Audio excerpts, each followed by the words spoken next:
आज हम मौजूद हैं नागपुर के ताजबाग में, जहां इस वक्त हजरत बाबा ताजुद्दीन औलिया रहमतुल्लाह अलैह का सालाना उर्स पूरी श्रद्धा और हकीकत के साथ मनाया जा रहा है। देश के अलग अलग राज्यों से ही नहीं बल्कि विदेशों से भी लाखों लोग यहां पर पहुंचे हैं। लेकिन क्या आपने कभी ये सोचा है कि आखिर इस दरगाह में ऐसी क्या खासियत है जो हर धर्म और हर समुदाय के लोग यहाँ एक छत के नीचे आते हैं?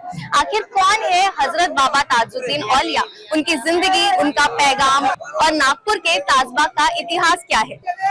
आइए जानते हैं उस महान सूफी संत की कहानी जिन्होंने इंसानियत, मोहब्बत और भाईचारे का संदेश देकर नागपुर को दुनिया के आध्यात्मिक नक्शे पर एक अलग पहचान दिलाई है।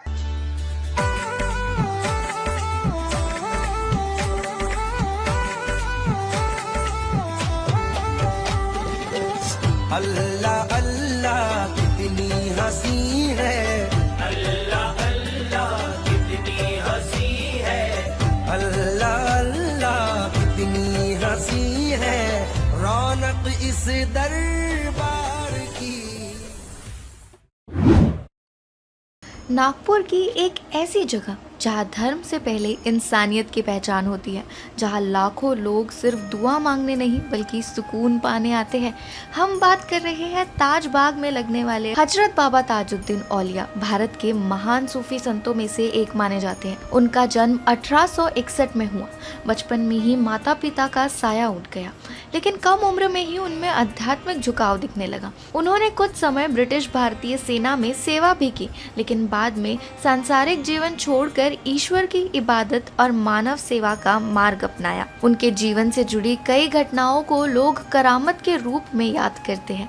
कहा जाता है कि उन्होंने लोगों को धर्म नहीं बल्कि प्रेम, सेवा और इंसानियत का संदेश दिया। सूफी परंपरा में उर्स किसी संत की पुण्यतिथि नहीं बल्कि उस दिन का एक प्रतीक होता है जब माना जाता है कि संत का मिलना अपने रब से हुआ है। इसीलिए इसे शोक के रूप में नहीं बल्कि आध्यात्मिक उत्सव के रूप में मनाया जाता है। उर्स के दौरान दरगाह पर चादर पोशी, कुरान ख्वानी, कव्वाली, लंगर और विशेष दुआओं का आयोजन किया जाता है। श्रद्धालु बाबा की मज़ार पर चादर चढ़ाकर अपने और अपने परिवार के लिए अमन, खुशहाली और बरकत की दुआ मांगते हैं। एक महान विश्व सूफी संत थे जिनकी पैदाइश 27 जनवरी 1861 में गोरा बाजार कामठी में हुई। हजरत बाबा ताजुद्दीन रहमतुल्लाह अलैह के वालिदा का नाम मरियम भी था और आपके पिताजी का नाम वालिद का सैयद बदरुद्दीन साहब था। हजरत बाबा ताजुद्दीन रहमतुल्लाह अलैह पैगम्बर पाक मोहम्मद रसूलुल्लाह सल्लल्लाहु अलैहि वसल्लम के नवासे मौला इमाम हुसैन पाक अलैहिस्सलाम के वंशज है। हजरत बाबा ताजुद्दीन रहमतुल्लाह अलैह ने अपने ज़िंदगी के 63 साल मखलूक की खिदमत में गुजारे। बाबा ताजुद्दीन रहमतुल्लाह अलैह ने हिंदू और मुसलमानों को एक किया, जात, बरादरी, अमीरी, गरीबी के फ़र्क को दूर किया, अच्छे अखलाक सिखाए, इंसान को आपस में मेल जोल बढ़ाने की तालीम दी, भेदभाव ख़त्म करके आपसे एक दूसरे से मोहब्बत करे, प्यार करे। आज हमारा इतना बड़ा मुल्क हिंदुस्तान आपसी भाईचारगी और इत्तेहाद बैनुल मज़ाहिब यानी हिंदू मुसलमानों के आपसी भाईचारगी की वजह से पूरे विश्व में माना जाता है। आज हमें चाहिए कि जब पूरे विश्व में हमारा हिंदुस्तान भाईचारगी के नाते और प्यार और मोहब्बत के नाते जाना जाता है, तो हमने अपने दरमियान की नफरतों को दीवारें गिरा देना चाहिए, एक दूसरे से मोहब्बत करना चाहिए, प्यार करना चाहिए। यही पैगाम बाबा ताजुद्दीन का है। ताजबाग में इस समय श्रद्धालुओं की भारी भीड़ देखने को मिल रही है। दरगाह को आकर्षक रोशनी से सजाया गया है, जगह जगह लंगर की व्यवस्था की गई है और कव्वालियों की महफिल पूरे माहौल को आध्यात्मिक रंग में रंग रही है।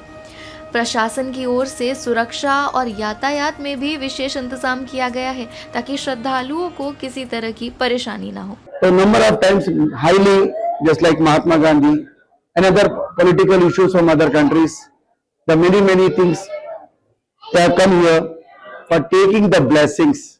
So he has given the sign of hand. Why? Because every structure of woman is always dependent with the hand only. Why? Because this hand logo has given as a gifting article to Gandhi family.